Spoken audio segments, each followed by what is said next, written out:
नमस्कार। अगर आपने अब तक इस चैनल को सब्सक्राइब नहीं किया है तो आप तत्काल इसे सब्सक्राइब कर लें, क्योंकि मैं आपको बताने जा रहा हूं गुजरात के बदलाव के पीछे की पूरी कहानी। गुजरात में जो है शनिवार 11 सितंबर 2021 को विजय रूपाणी ने इस्तीफ़ा दे दिया था। उसके बाद से कई नाम जो है इस रेस में थे, लेकिन अंततः भारतीय जनता पार्टी ने एक ऐसे चेहरे को उतार कर सबको चौंका दिया है जिसका पहले कभी किसी ने नाम भी नहीं सुना था, और ना ही किसी को ऐसी उम्मीद थी कि इस व्यक्ति को गुजरात की कमान सौंप दी जाएगी।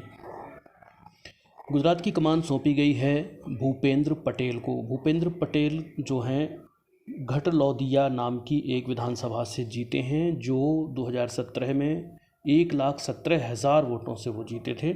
ये वही विधानसभा है जहां से आनंदीबेन पटेल जीतती आई हैं।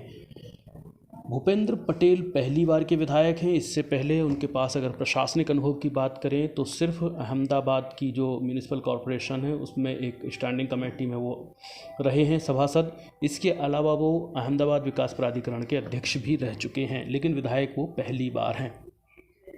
भूपेंद्र पटेल को ही क्यों चुना गया? दरअसल भूपेंद्र पटेल को जब चुना गया उस वक्त भूपेंद्र पटेल जो है कार्यक्रम में सबसे पीछे वाली सीट पर बैठे हुए थे, जब वहाँ पर नरेंद्र सिंह तोमर जो कि केंद्रीय पर्यवेक्षक हैं गुजरात के, वो प्रहलाद जोशी और साथ में पहुँचे थे तरुण चुग। तो जब नरेंद्र सिंह तोमर ने उनके नाम की घोषणा की तो वो सीट में सबसे पीछे वाली सीट पर बैठे हुए थे, जबकि दौड़ में जो नाम चल रहे थे वो वर्तमान स्वास्थ्य मंत्री मनसुख मंडाविया, उप मुख्यमंत्री नितिन पटेल, प्रफुल्ल पटेल आदि के नाम चल रहे थे। लेकिन ये नाम बहुत चौंकाने वाला है। जैसा कि भाजपा अक्सर करती है वैसा ही इस बार भी हुआ। भूपेंद्र सिंह पटेल पाटीदार समाज से आते हैं और जो है पार्टी के अंदर विजय रूपाणी का काफ़ी विरोध चल रहा था। यह भी उनको हटाने की एक वजह थी। नितिन पटेल बहुत एम्बिशियस हैं, इसलिए वो रेस से बाहर हुए। और मनसुख मंडाविया को हाल ही में स्वास्थ्य मंत्रालय सौंपा गया है, इसलिए ये बदलाव नहीं किया जा सकता था कि उनको फिर से दे दिया जाए। भूपेंद्र पटेल को चुनने की सिर्फ 3 प्रमुख वजह हैं। एक तो सबसे पहली बात यह है कि बहुत ही मैदानी काम करते हैं और एक तरह से बिल्कुल सरलता से रहने वाले व्यक्ति हैं।